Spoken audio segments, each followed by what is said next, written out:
everyone. So today's topic is something that I think only a fraction of us are aware of, and it often kind of goes undiscussed. But for those that it affects, there are much wider repercussions than I think anyone really realises. So today we're going to be discussing what it's like to be working class in the creative industries. We're going to be talking about individual experiences and barriers. So welcome to NDA. This week's episode is Let the Working Class In. I've got such a lovely bunch of people to talk today. I'm so excited. It's a really varied mix of creatives, all from working class backgrounds at different stages in their career, and of course with very different journeys to get there. Lots to share. I'm really looking forward to hearing from them. So let's kick off with everyone introducing themselves, a little bit of context about you and the topic. If we start with you, Craig. Hello, thanks for having us, Katie. I'm Craig Oldham. I run the studio Office of Craig based in Manchester, and I'm also Craig Director of Rough Trade Books. And I grew up in a little pit village town in Yorkshire called Barnsley.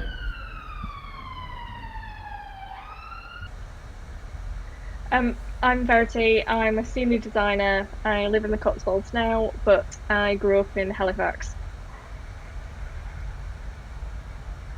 Hi, I'm Charlotte. I'm a junior digital designer and I'm from Birmingham. Hi, I am Lisa. I am a planner and strategist at Wavemaker North and co-founder of the network Common People. And I grew up not too far from you, Craig, in a little town called Wakefield. Lovely. I'm Katie Triangle, mate. I'm Katie Cadwell. My pronouns are she, her. I am the host.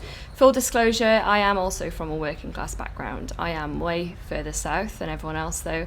As usual for this and all future episodes, I am going to be neutral throughout.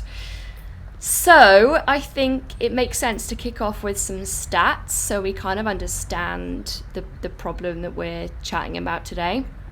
So according to the Government Social Mobility Commission, this is in 2021, 39% of the UK workforce is working class, whereas just 27% of the creative industry is. But there's a new report by the Sutton Trust that says in 2022 it's fallen to 29% across the whole workforce, and now we're down to just a very sad 12% in the creative industries, which is pretty shocking. So I thought maybe we would kind of sense check those statistics a little bit and say, I kind of want to know, is that what everyone has seen? Like, how many of your co-workers would you define as working class? Maybe Verity, we could start with you. Yeah, it's a hard one.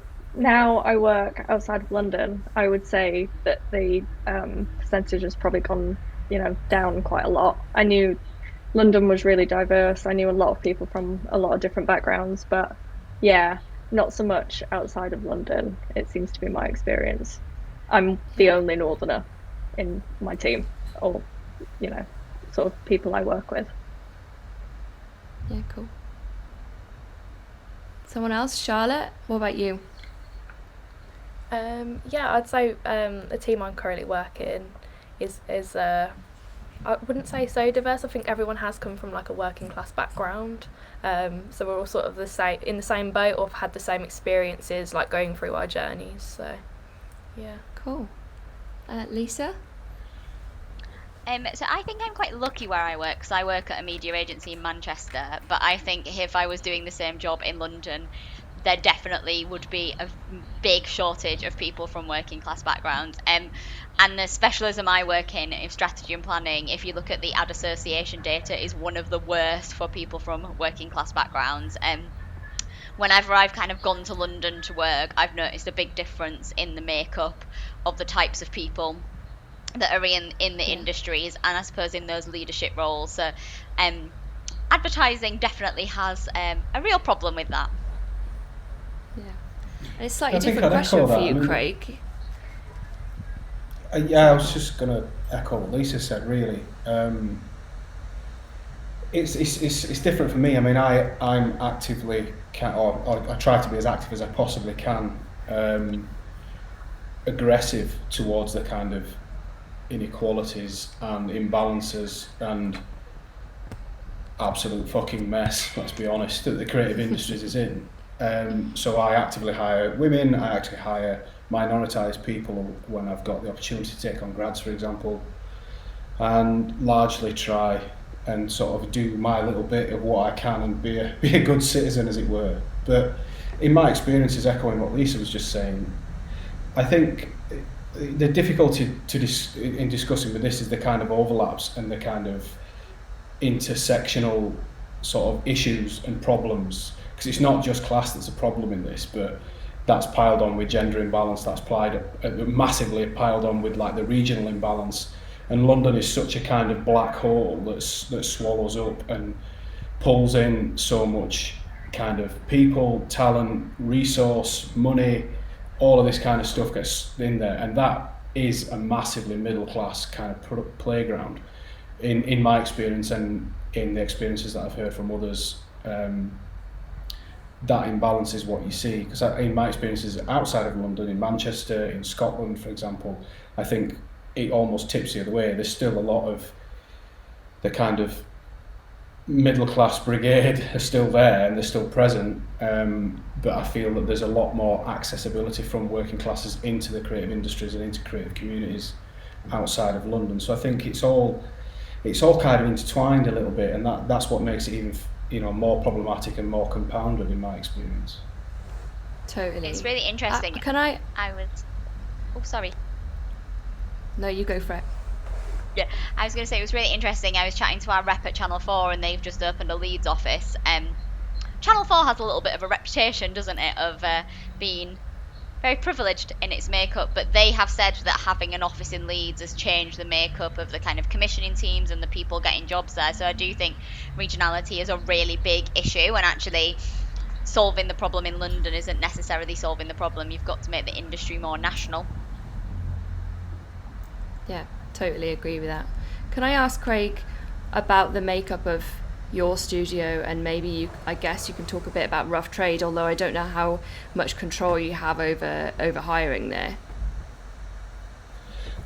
Well, they're both tiny for a start. I guess I am person 4 of 4. There's myself. I have Alice Fraser, who's a designer. She's working class from Stockport. I've got Dion Paiulaga, who was raised in the Philippines but now lives in Manchester and again comes from a working class background in Barrow. And then I have Ashia Eastwood, who's a project manager, and she's from Manchester. So, and we've got the dog Aggie, who's from Leyland. So, you know, that's kind of the makeup. As I said, I'm trying always constantly to, you know, confront my own biases, but also practice what I preach, because it's no use me getting on my high horse about these things if I then just go and hire in the mirror, which is what a lot of people, I think, do. You know, they find people that they get on with, that because they say that quite a lot. I find, I get on with them really well, so it means we're going to do the work, and it doesn't actually, they don't actually mean that, really. I mean, of course that's good, but they're not getting challenged by people like them. And rough trade is Nina Hervé, who's the director.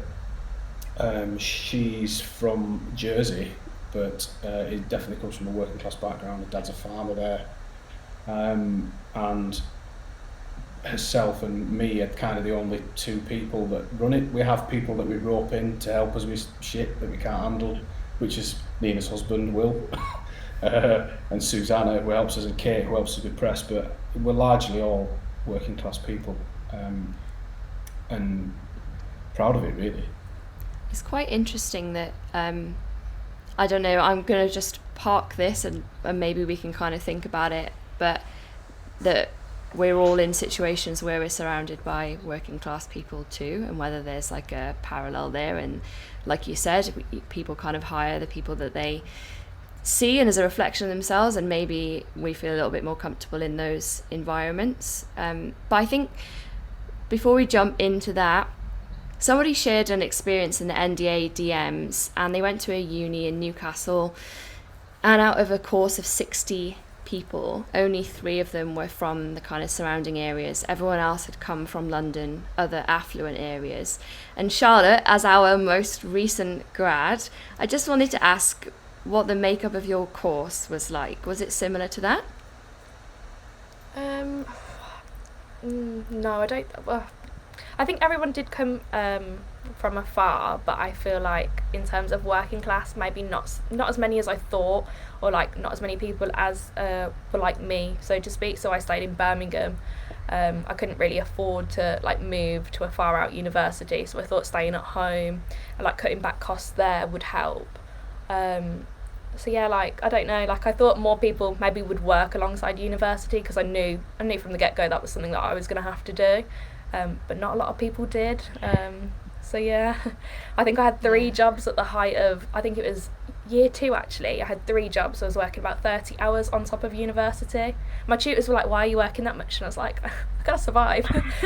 So yeah, like they were saying like you can't work that many hours with university. I was like, yeah, but that's not, it's not like a choice, like it's something I've got to do, and I did. So yeah, like in terms of things, some people just weren't working and they were like, university's quite hard, and I was like, I agree.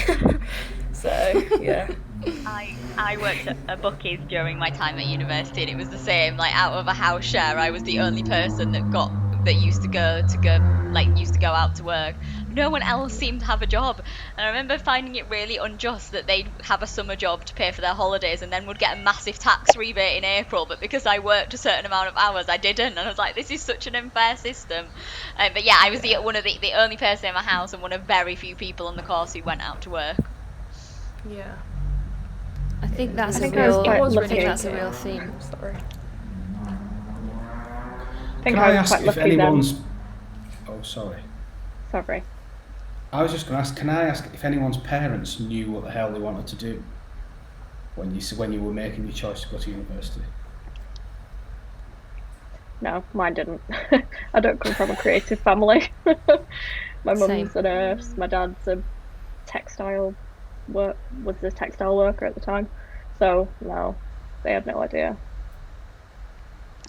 No. So I've often wondered if that was partly, I wondered if that's, I don't know, an obstruction really. And I don't mean this as in your parents holding you back, for example, but maybe like a scenario where someone who might not be as confident to sort of stand by their choices. I mean, I used to get a lot of pressure when I wanted to be a designer. No one knew what a designer was.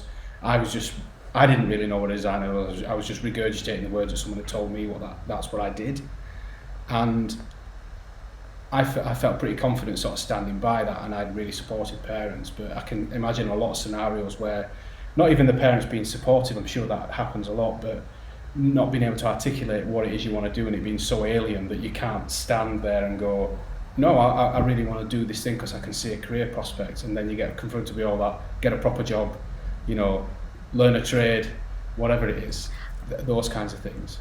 I think that's really interesting because I had no idea about advertising. I think I wanted to work in it because I liked Mad Men, and I would have had no idea what a media planning and buying agency was. And actually, I think this is advertising specific, but we're ironically really shit at advertising ourselves. Like, we don't go in and tell people the jobs. And I think that there's a real misconception that to do a job in the creative industry, you have to be able to draw or you have to be able to do something. But I think there's like 2 things. Like, one, we never make an effort to go and tell loads of young people what jobs are available and how it would suit their skills. But I think there's I can't remember the stat off the top of my head, but there's a brilliant book by Sam Friedman called The Class Ceiling, and it has the percentage of people whose parents worked in that industry, and for the creative industries it's really high.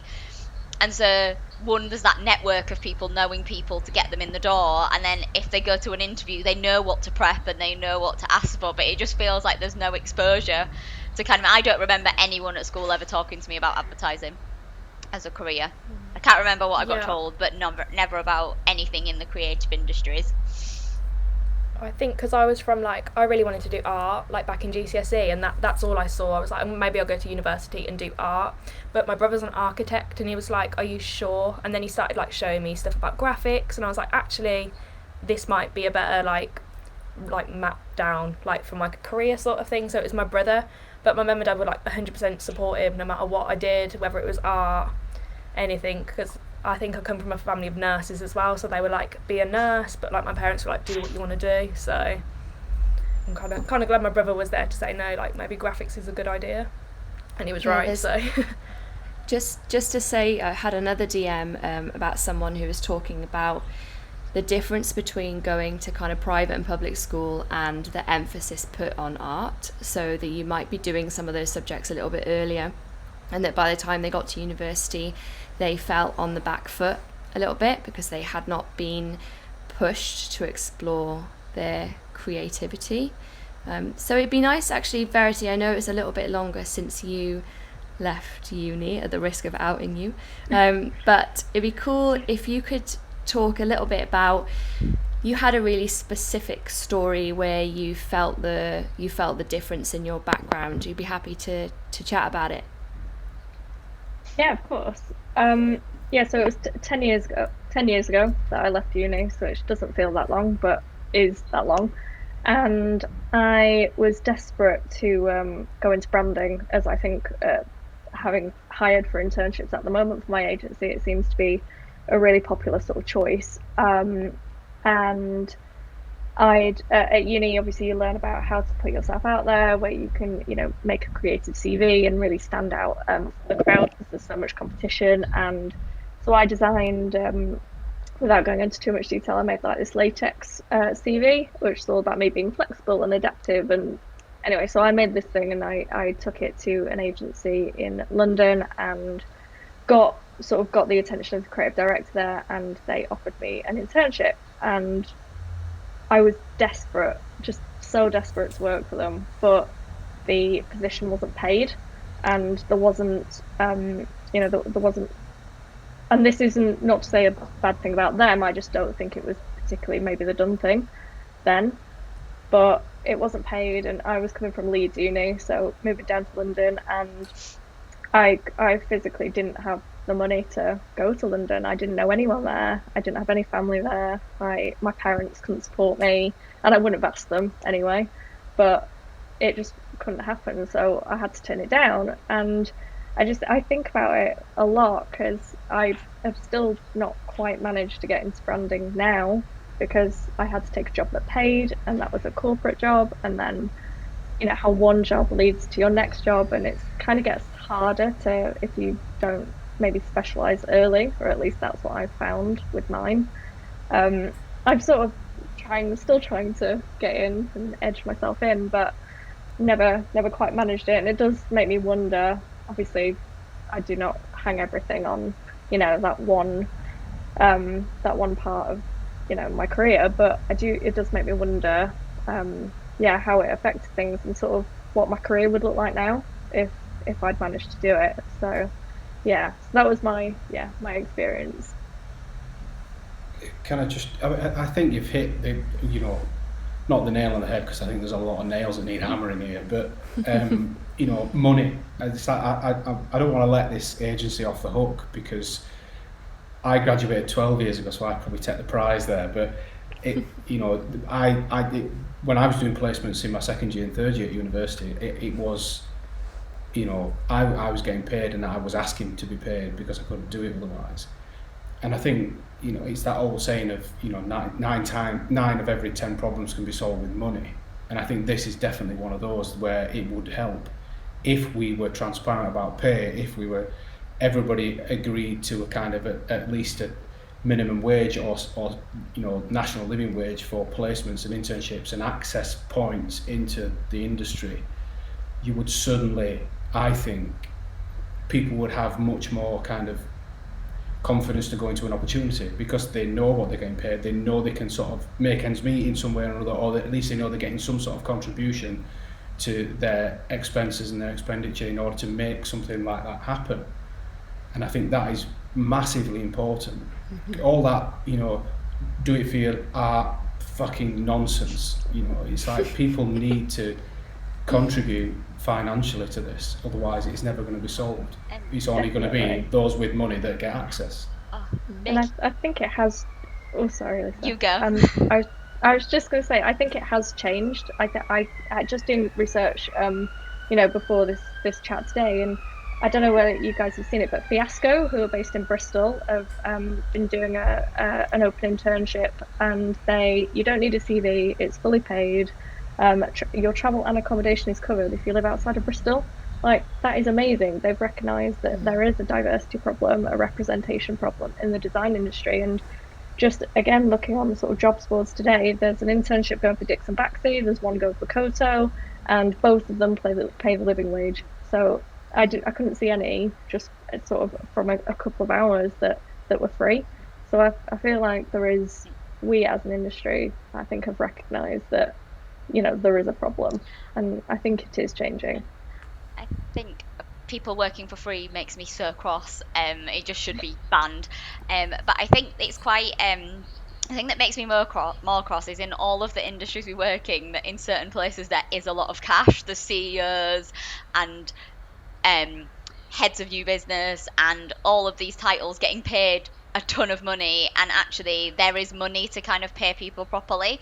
But I also think in the recruitment space as well, there's definitely things we can change to.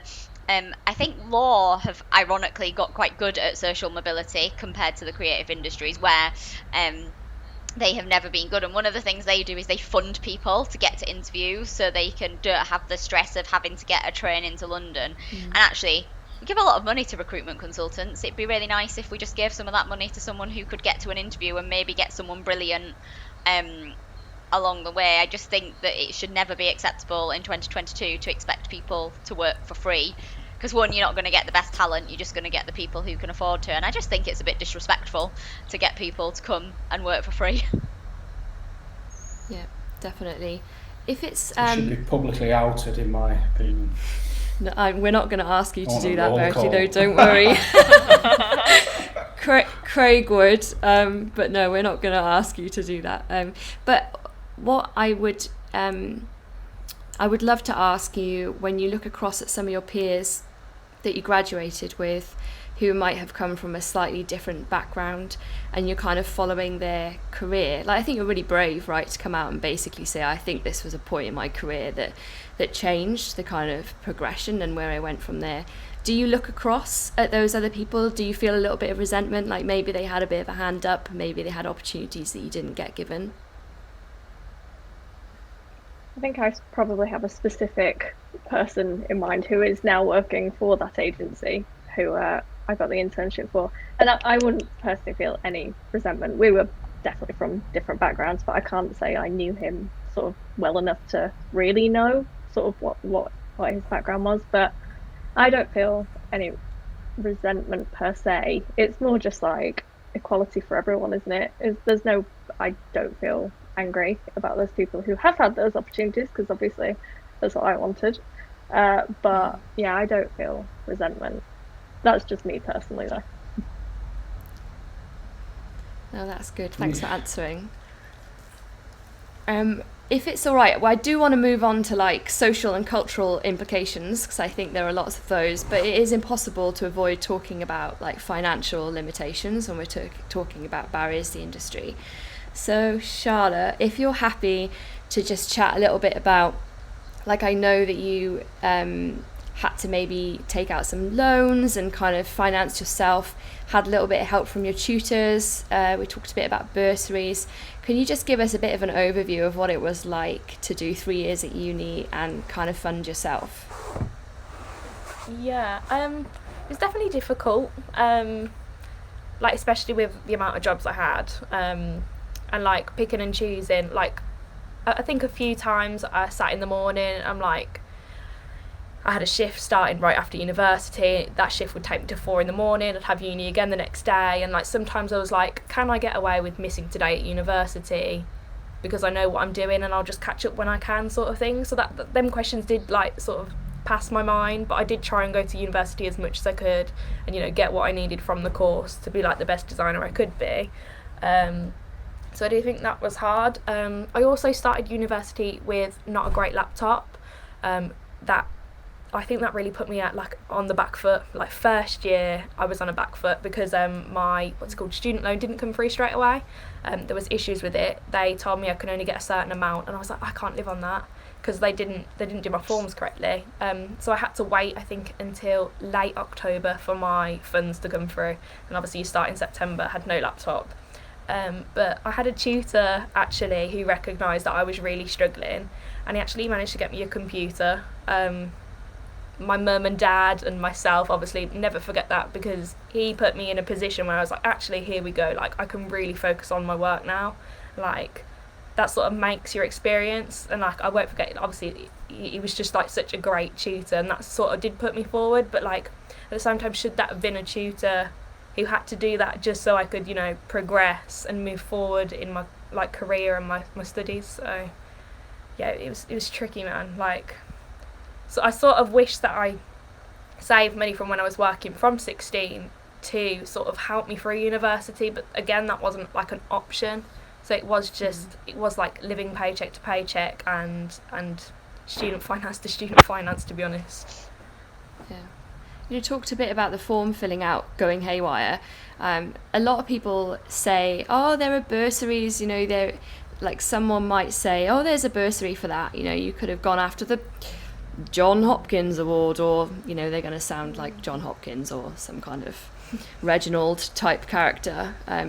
But was that available? Did you want to do that? How did you feel about that? Yeah, so I think there was one that I found because I got told try a bursary, and I started filling out the forms. They were like, how much debt do you have? How many cards do you have? Can you write a letter explaining why you need money? And I was just like, I can't, like, I don't know, it just felt like I was begging for money, I was begging for help, and I was just like, it felt a bit degrading, if you know what I mean, and I was just like, I can't, like, I'd rather work more hours, to be honest. But yeah, I don't know, like, I feel like it should be something that's easier to get. Like, you say, oh, I am struggling, can I please have some help? Like, I don't feel like I needed to write a letter to say, this is happening at this point, this is how much I'm in the minus here. It was difficult. Yeah. It's pretty, I know, and I think that it's really important, and I'm so grateful for you to be so candid, Charlotte, because when did you graduate? Was it last September? Yeah, I think so. Well, congratulations. I think we can still say congrats for that, on top of managing all your jobs, and you're in a junior designer role now. And I think maybe you could, as a little positive, I know that you're in a really nice agency, and you mentioned something about you mentioned that you needed your paycheck early or something? So I feel like I'm at the type of a company who sort of like understands that sometimes if you need a bit of extra, not extra, sorry, but like what you've earned early, and like, you know, I've got a boss really understanding of that, which is always nice. I think he, without saying too much, obviously, he grew up in a pub, like, again, it just sounds like working class pubs. I think he understands where you're coming from, which is always nice. So yeah, I think it's nice to work with people who understand the struggle. Definitely highlights the importance of having more diverse people in senior positions where we can really try and make a difference. Totally, because I guess, Craig and Lisa, when you kind of first went into industry, who were your role models? Who were you looking at and thinking, they've had a really similar journey to me? The silence is not good. Oh, no. So I was just letting Lisa go because I feel like I'm floor hogging. Our MD, who is our regional MD, has always been really inspiring to me. So she is from Cleckheaton, which is near Huddersfield, and was very proudly Northern. And I always had loads of great Northern people to look up to when I first started, who you could see were kind of doing really well and had created this career for had created this career. So Emma was always amazing, and you kind of saw this kind of northern sass there that I always really liked. So I think where I worked, I was in a really lucky position that there was really good role models. But I know that there's probably a lot of agencies where you go in, and I could imagine if I'd have gone in them, I would have felt really out of depth and not seen people who spoke like me or talked like me. I have a joke with my pal Jed about strategists are always middle class men called Tom, and you just never seem to hear like a female strategist, particularly one with a northern accent. So I always felt really lucky, but I do feel like in a lot of places there aren't those role models, or people feel really different, feel really different to you, which I think for young people going into the industry can be quite scary. I think for me, I mean, I have to come clean. I think I'm ashamed of my behaviour when I was sort of younger and graduating, and then lucky enough to get roles as junior designers, because I just used to look around and see all these white middle class people and think I looked up to everyone, because I was just like they're living what I want to be, and I was so insecure in who I was and my background that I just look at them and emulate that. So I'd be like, I mean, I know I'm sat here wearing a black t-shirt, but that was one of the uniforms, you know. Oh, you have to wear a black t-shirt. You have to get some, you know, sort of personality specs or shoes. You know, all of these kind. You know, I have to like design furniture. I have to eat posh lunches from Pret. You know, all this kind of shit. But I genuinely believed it. I genuinely remember thinking, well, they know they're doing it. Maybe that's how I need to be if I want to be a good designer. And it took me years to sort of, as I was going through that, not being myself, kind of ignoring these internal kind of tensions and monologues that you have where you're just not happy, because you're not yourself, you're not happy. And I think I'm ashamed that I let that happen before I had that realisation where I just thought, why, actually me coming from somewhere else, having a different background, gives me a different perspective, therefore gives me not better, but it gives me different ideas, it gives me different points of views on things, it gives me different principles, and that is ultimately, when you put that in the mix, and if everyone has a different background and comes armed with something different, that is what we always talk about when we're romanticising about creativity being this fucking feral thing that we can't, you know, control, and if you take loads of stuff in and all of this, you know, all that shit that everybody says. Why don't they build their teams like that? They talk about ideas and creativity being this. The more coming in means your ideas are better, they're more rounded, and yet they all hire fucking middle class white people. It's so true. And then wonder why the work looks the same. Yes. So that was my kind of upbringing. I didn't really have. The only kind of people I used to look up to was when I was in London, feeling this kind of pressure, feeling this kind of unpleasant tension, having the piss taken out of my accent, having the piss taken out of things that I really enjoyed, and wondering, oh fuck it, I'm the problem here, not them. It was people that weren't doing that lived in Manchester, that lived in Birmingham, that lived outside of this place where I felt so isolated and I felt so alien. And it was only when I got out of there and I had a bit of perspective that I actually realised, oh, all right, I could, you know, get a sandwich from Greg's and it'd be all right, you know, whatever that was. Just dandelion and burdock, that was the one. Whatever makes you happy. Absolutely hammered. Yeah, I used to get hammered for drinking dandelion and burdock. You know what, though? I never probably felt like it when I worked where I did, but I remember joining you. So I went to Manchester Uni, first kind of generation to go to uni, and now I reflect on it after I've kind of thought about it. I think I just kind of not really acknowledged it.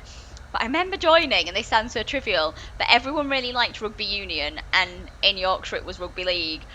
And like they all used to have these Wednesday afternoons off to go and play rugby, and it just really boggled my mind because I liked football, was a Leeds fan, and it just like felt so like weird, and the things that people did with the spare time I'd kind of never been exposed to. But it's so true of the creative industries, isn't it? There's two things. One, there's so much evidence to suggest that when you have class diversity, you get better work. Like if you look at the iconic advertising campaigns, like in the 70s and 80s, you had working class talent in there. If you look at New York when they were the golden age, they had there's a really brilliant Dave Trott article about the people from like the Bronx that worked there. But we are like this culture. I went to a conference the other week ago, and it was it was in a quite hilarious place that everyone got lost from, and everyone joked that when they got lost, they just followed people with a certain type of outfit. You could like follow people with the Adidas trainers or the certain outfit, and it was quite ironic that we claim to be an advertising industry, but we're all dressed the same. Like, it's so ridiculous, some of the norms and the ways that people behave, that people coming in think that they have to behave like. It just breeds this weird monoculture, you know, and that was one of the things I hated about London. I'm not going to hijack everything on that, but it's like it's set up. It's like a tourist town. Do you know what I mean? It's like, oh, you go to the theatre, or you go to the fucking watch a musical, or whatever. And it's the same thing on all at the same time. It's not as like rich as everyone says it is. Do you know what I mean? There is this massive swell of the same shit happening all the time, and that's just a monoculture that just breeds the same stuff. What are the things? No, you're all good. You're all good. It's this is the point. It's all good stuff. It's like the elephant in the room. It's accent. Is it the thing that makes you stand out in a room full of people? There's a bit. I've definitely had people take the mick out of my Yorkshire accent, and it is definitely softer now. Like, it's when I say certain things that you hear the Yorkshire twang, and it probably has through where I worked on that. But I think there's something really interesting. If you look at the stats of the ad industry, the people who are the most the departments that have the most middle class people in are the client facing roles. Like, there seems to be this perception that if you have a certain accent, you're more palatable in front of clients, that people will respect you more. And it is unusual to have like different accents, which is a real shame, because I love an accent. I think it makes people more interesting, but I think accent is definitely one of the biggest, I was going to say visual, it's not a visual, the biggest things that's accessible to people that you hear about. And I've heard people say, I actually felt like I really needed to hide my accent or change the way I talked or speak in a certain way. You hear people who've been told that they can't go to client meetings unless they talk in a certain way, and it is, I mean, it's ridiculous and stupid, but imagine having something that is just a thing that you have all the time, talking, and think you change it. It's just, it's like, it almost is okay to mock people's accent, but if you think about some of the other things you would never not publicly say of, oh, I'm not sending her to that meeting because she's a woman, you never say it. So it seems it's really bad that people think that they can do it with accent. It's an easy way to sort of make you feel different. Like, I've had my accent taken the piss out of my whole career, and mine's not even that strong really, but just when you say something like, you know, you're going to go sit on the grass outside, like, it's just instantly that thing, and it's just a really easy thing to take the piss out of. And I like, for me personally, you know, I sort of joined in, you know, because I don't think I can really get too annoyed about it really, but on principle, thinking about it deeper, it is sort of a bigger problem that you don't sound like everyone else. You do sound different. Yeah. What are those? Are there any other? Sorry. Oh, go on. No, go, Craig. I was just going to ask if you wanted me to weigh in on that, because it is quite a poignant thing for me. Obviously, to sound like I'm on Emmerdale. It's hard to ignore your accent, Craig. I definitely want to hear your experience. Yeah, but well, I mean, it's like you said, sort of stand out as if it was a good thing, and I want to stand out. I don't want to be made to feel like that. But unfortunately, when you talk like I do, it's pretty hard not to. As soon as you open your mouth, that's it. And I don't know. You sort of said, Verity, you know, or you don't want to get too angry about it. I found it wears me down more than anything else. I take it really. I don't take it really personally, and I get really like angry and aggressive with people. But if I'm in London, or if I'm somewhere where they might not have a strong accent, like regionally maybe, people just repeat words to me all the time, and I find it so patronising, and I find it so undermining, and it makes me feel insecure about myself. And the joining in for me is like almost like a defence mechanism against it, where I don't want to accept that. I don't want to get into an argument with them about their accent, because I just don't want to play, you know, fight fire with fire in that sense. But for me, I find it's the worst thing. Like, I find it so insulting when people do it. I don't understand why, because they'd never say it about anything else. you know. I think potentially for me it's like a personal thing. Like I look quite young, like I'm 31, but I look a lot younger. So I've always been so used to sort of being treated, I don't know, just like sort of less respectfully maybe. So I think it's sort of part of that problem personally for me. But yeah, having the piss taken out of your accent, and I've tried to turn it into something that I can use for the better. Tried to, like with clients and stuff now, I don't try and change my accent like I used to, and I'll just use my sense of humour and my accent and my attitude as like a strength, as opposed to me feeling myself like I don't fit in or anything. So I've tried to sort of reclaim it, but it is hard when you're the only one that sounds like you do, and sort of also has the same sort of life experiences. There's not that many people I know who grew up pretty poor that I work with. So I've tried to turn it into a good thing, but it's hard sometimes. Because it's not. I think it needs to be said that it's not. Just because you've got an accent doesn't make it automatically working class. It denotes a place where you come from, but or how your parents talk, or how you can, the people around you in your community that you've grown up within. But ultimately, if you're super wealthy and you come from Yorkshire and you own half of the county, for example, people won't ever speak about your accent. No. It's a thing it's a thing I find, an insecurity that middle class people find, that they think that's one thing that they can take off us when they want to sort of establish the hierarchies. It's just like you say, it's an easy thing to take the piss out of, so they try it.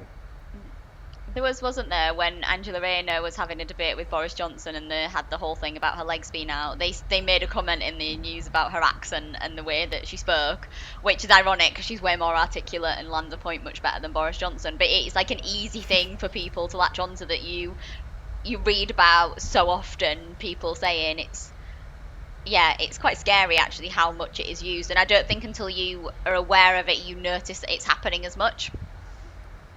Yeah, definitely. What are like other cultural codes that feel a little bit unsaid or unspoken that you kind of tripped over? So that could be like social situations that we've been in with the kind of top of the industry, or even in work, like references. People in the DMs are saying things like their cultural references are really different to other people in the studio, and they might say this idea is based on this example of TV, like I don't know, Emmerdale's a good example or something, and other people in the studio don't know it. So what are those kind of has anyone got any stories about those moments in their career? There is. So the Common People group that I co-founded, we've had a whole raft of people sharing, probably similar to your DMs, things that have been said to them, whether that's taking the piss out of their drink of choice on a night out, laughing at people not knowing what certain food choices are. I think that there's a really alien thing in our industry about like how much free drink there is socialising. I remember that being really weird to me when you went out, and in one of my first few weeks at a media agency, a media owner took us out. There was a thing on a barge, and I remember being really unsure of whether you could drink alcohol or not, but everyone else seemed to be doing it, and I was like, oh, do we have to pay for this? How does it work? But also nursing a bottle of Corona all night because I didn't know whether it was acceptable to do it. Like, I think there's so many weird like cultural things that happen that we never think to explain to people, like, oh, you know that when we go to this thing it's free, so don't panic about the fact that you'll have to pay for stuff, or we'll take clients out for dinner, and like I've never been to like places that I go to with clients for food to do that. I also would never usually have said going out for dinner. I'd have been like, where are we off for tea? Like, it is just a really weird set of things that we do that are quite alien. Jed, who I co-founded Common People with, shared 2 stories that I'm sure he won't mind me sharing, about how when he went out for his first like mini meeting, he said dolphin nose potatoes and not dolphin wise potato. I'm not even convinced I can say it properly now. But also at an event, the assumption and that because he was the working class guy there, he would know how to get drugs, and 2 people asked him if they could go and get him drugs, one because of his accent and one because he looked a little bit rough. So I've never faced any of those like really awful things myself, but there's so many horror stories of people of doing it, and even just things that might not even be meant with malice. A lot of people, when they worked in agency in London, kept getting asked where they were skiing that year, as though it was a normal thing that every single person would go skiing as part of the holiday. Like, it is quite insane, some of the things that people are saying to people, but also that they think that that's a normal way to do stuff, because actually they're, if you look at the stats, there's a minority of the population that think that all behaviours are normal to do. I agree. I think it's like every cultural point that you have in your life, in your very existence, denotes a lot about you, and is another point of where these things start to separate. You know, like where you live, for example, you know, where you choose to live, even if you live in London, like which part of London you live in, you'll be judged on that. You know, like how you get to work, what you wear to work, what you eat when you're there on lunch, you know, even just like what you're into, like what music do you listen to, what films do you watch, what TV programs do you watch, where do you go on holiday, you know, all of those things. If you say the answer, if you tell them your answer and it's not what they're expecting to hear, or not within their frame of reference, suddenly that's it. That's another thing that you get hit with. And I used to have every single one of those all the time, through my education, through industry, and even now, you know, I still get them all the time. You reminded me, Lisa, of when I first moved to London, and I'd never heard of quinoa. See, I can't even say it properly now. Quinoa now, because I was going around saying quinoa because it was this really interesting thing. But yeah, I so do still have to not my fault. I still do Google things on menus. We had like a lunch last week, and I had to pre-order, and I was Googling certain words, and then obviously not reading them properly and spelling them incorrectly, because I was like, I'm not entirely sure what this is. Like, can't remember. It was some form of sushi thing. It began with an I don't know how to say it, but even now I do Google things because it's so weird. I'd ask, if I had a question about work, I'd ask someone, but it's weird that I wouldn't ask someone about something on a menu that's so trivial and so unimportant. Have you been to any kind of work social events yet, Charlotte? Or I guess thinking about through uni, I'm not sure about trips and things. I guess it's like those extracurricular things that you might have to think twice about. No, I don't think I've been to any work events yet. I went to a Christmas party, but it was very like, I don't know how to describe it. Like, I just think my team are very like lovely, and we're all sort of in the same boat. So like I haven't experienced any of this sort of these issues yet. I say yet because it probably will happen, like, you know, in my future career. So yeah, I think I've been lucky so far. You're looking to maybe move out of home, right, and move a bit closer to the city? Yeah, I think that is definitely an option. Like, I would like to be closer to Birmingham because there is a lot more things design wise, and I am quite far. I'd say I'm like 25 minutes away from the centre of Birmingham, so that is quite a drive. So I think I would like to see what it's like designing like more next to work, because at the moment I'm sort of in like the countryside. But that's definitely an option, but I think I would definitely have to like save a lot more to be able to move out. Because at the moment I'm just with my like mum and dad. Only just I think I've been into work now a year this month actually. So yeah. Amazing. I'm gonna just jump topics slightly to another story that NDA had in the DMs. A really, really lovely designer reached out and told a story about a branding project that they were briefed on for social housing. I'll just keep it really vague. So it's kind of about social housing, and it was branding and naming, and there was a lot of tension inside the team, some really kind of poor decision making from senior leadership, the kind of junior or more working class members of the team pushing back, saying that that's kind of going to hit the wrong note, and really that kind of feeling of disjointed and feeling out of touch. I just thought it was kind of really interesting. Is it important to have different class backgrounds on a project, and is it vital when the audience is the kind of ordinary folk of the UK, or the kind of the general public, I guess? I think it's absolutely. Oh, sorry. No, I think it's really absolutely. important. I just think, even regardless of the project, that all the evidence shows is if you have different class backgrounds, you'll get better work as it. I think it's also really important that when we work on projects, we properly research with the target audience. And when I say properly research, go into it being aware of your biases and what you might think, and making sure that doesn't let you overshadow it. In advertising, we're advertising products that are mass market, that are for the majority of the population, so you definitely should have people in the team that understand that and research properly with that target audience and do it. Otherwise you won't get to that. There's so many examples, isn't there, not just with class but with other things like race, where people have mixed the mark just because they've not done the homework, or also just haven't seeked other perspectives. It's not necessarily a class example, but the Tesco Food Love Stories Ramadan campaign that they did this year, which had out-of-home adverts, that what was on the plate changed depending on the time of the day as sunset went down, and it got kind of universally applauded. And the reason it got universally applauded is they actually worked with a diversity consultant and people in that consultancy who were from a Muslim background, who understand it, who could offer their advice. Like, that should be the same as class. We should be thinking about that more often, particularly in campaigns like, I mean, a supermarket, yeah, you need to get it right from a corporate point of view, but particularly for things like social housing, where it's so important you get it right, it just feels like it's not doing your due diligence to do that.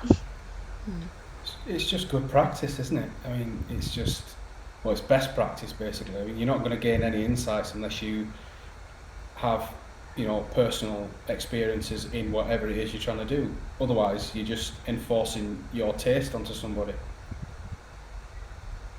Yeah. What about us all coming straight out the gates and working on a, £500 a bottle whiskey brand or ski holiday, the kind of picturing it the opposite way round, I guess, when you first get into agency and a brief is something that you've never experienced or can't relate to at all. How do you think that would have felt when you're kind of box fresh? I mean, my first job, I worked for one of the biggest estate agencies that we used to do, millions of pounds worth of work, and I was working on designing bids for it, and just had no idea what I was doing. Had no idea what the amount of money was, or all these sort of directors I was working with, as lovely as most of them were, was just so alien to me. And I understood it to an extent because I worked really hard to try and understand the subject matter, but I didn't have any frame of reference. But I think it works both ways. If we were working on a brief where it was something I didn't understand, then again, we, have valuable opinions, just as sort of, they would have a frame of reference, I suppose. And it very much works both ways. But it was quite intimidating for me personally, being around all these people who were experts, and I was just this little I say little girl only because I'm short, little girl from Halifax who didn't know anything about big chalets or big houses, but it was interesting to learn about it, but didn't really feel a part of it. Cool. So we're going to get into our final couple of questions. This is a pretty broad one. How can we make internships more accessible? So if everyone could you had to pick one thing that you think would make internships more accessible, would have made internships more accessible for you, let's go for 1 point each. Money. Charlotte, you can kick us off. Oh, sorry, Verity. Oh, sorry. Sorry, I was too keen. Sorry to steal your point, but I agree. Money, 100%. Like, pay for work. Be paid for the work you do. Yeah. Obviously money, but I think also when you have internships, making sure there is people in the organisation who have time to work with people that you're employing and develop them and be there for them really and help them navigate what could be their first time in an industry like that. And kindness as well. If you're employing people, make sure you've got the time and you're kind to them and you try and be empathetic to how they might feel. Money and transparency, I guess. I think across the board, I think internships they're a great exchange. You know, it's not a case of if you pay them, that means they're your whipping person and you can just get them to do whatever you want them to do. I think everybody's there to learn, and it works both sides. And I think transparency in their responsibilities and what you want from them, as well as what you expect of them, and being on both ways, is really important. But also transparency that you've got that opportunity at your organisation. I'm still shocked that so many people don't actually say, we take on interns, and so they leave it. Again, it's this kind of there's a sort of stigma, a kind of rite of passage thing where you won't get an internship here because we won't advertise it publicly, so you have to make the first move, and we sort of recognise that as some sort of, they showed willing, that's a good quality, tick, we'll proceed to the next stage. I think that's, I'm going to be mean and say, Verity, I'm going to ask you to find another one, so you can have money, but especially if you think back to that internship, what would you have liked from them? I guess when you said to them, I can't do it if you're not going to pay me, what would you have liked to have heard from them?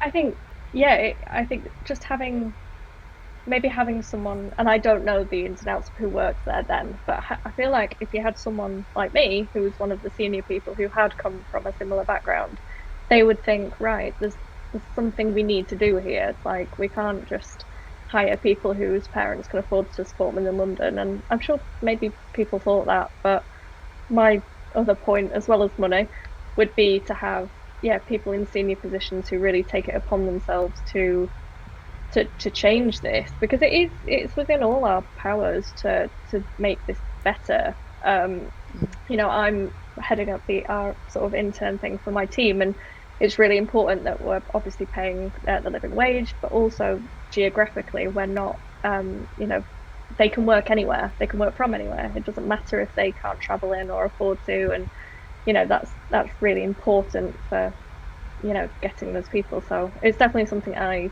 will make sure that is something I really focus on when I get to like creative director level, because I think that's the way we can all contribute to making it better. Totally. I'm just going to add a really lovely tweet that we had on NDA, which I thought was great, which is we're in a good position at the moment where agencies are starting to surface their statistics around, some very brave talking about pay, others servicing gender split across teams and race, but their suggestion was we should start surfacing statistics of who, like, people's backgrounds. So I thought that was a great one just to add in to the mix. And then final question, which might put everyone on the spot a bit. I'll start with you, Lisa. Are you working class now, and how do you feel? If you wouldn't class yourself as working class anymore, how does that make you feel? Oh, I think it's really tricky because class is so nuanced. I definitely will always think I am working class, and I'm very proud of being from that background. There's definitely things I do now that I wouldn't have ever thought about doing then. Brunch with avocado is one of them. And I do think we have to acknowledge that as we go into jobs where you might get like paid all right and you get exposed to stuff, you do change. But I think it's really important that if you are from a working class background, then you should own it and talk about it and share it with pride, because people don't do that. And I think it's really important for young people coming into the industry to see that and think that they can be who they are. I did a talk at Bloom Fest a few weeks ago and got a tweet from someone who said it's just so good, it's just so nice to hear people with accents like mine. So I think we should hold on to our accents as much as we can and earn our working class backgrounds, but also acknowledge that sometimes we get a bit caught up and really like avocado on toast and a really nice pink wine.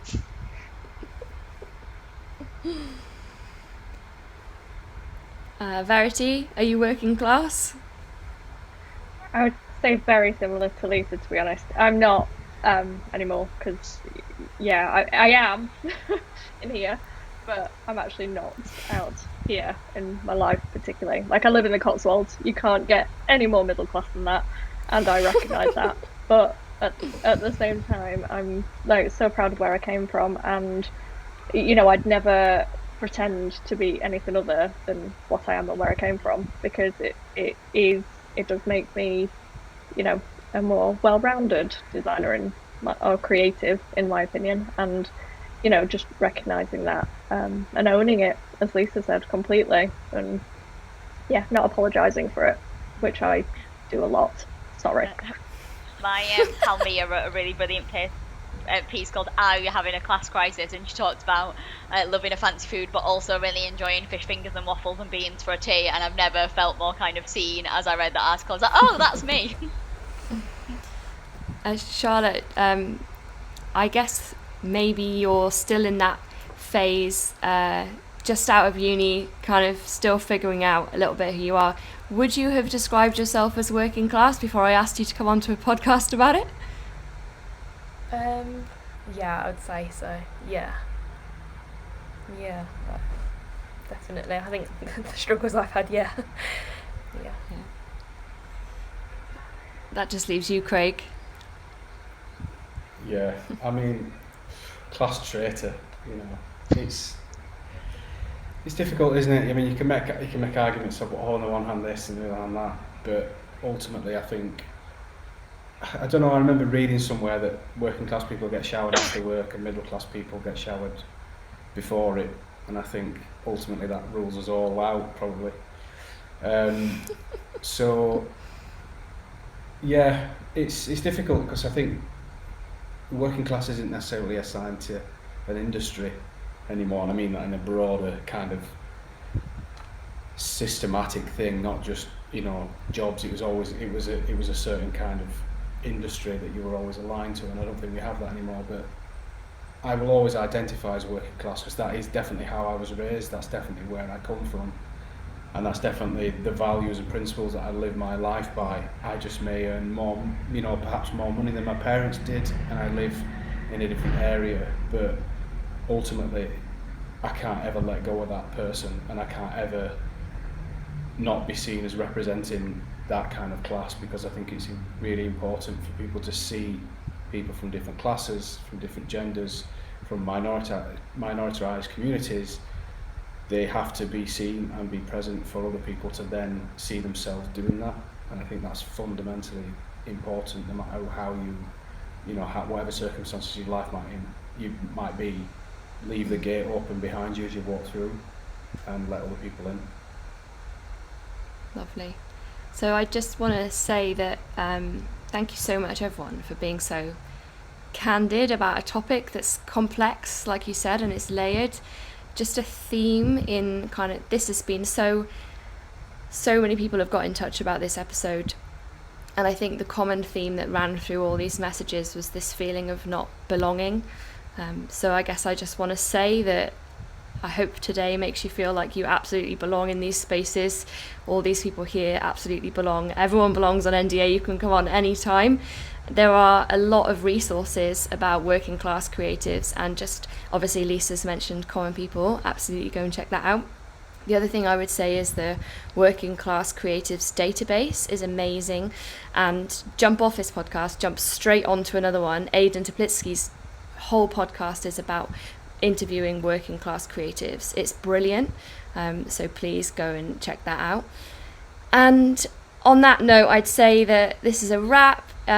You've all been such legends, and I really appreciate everything you've shared today. So thank you.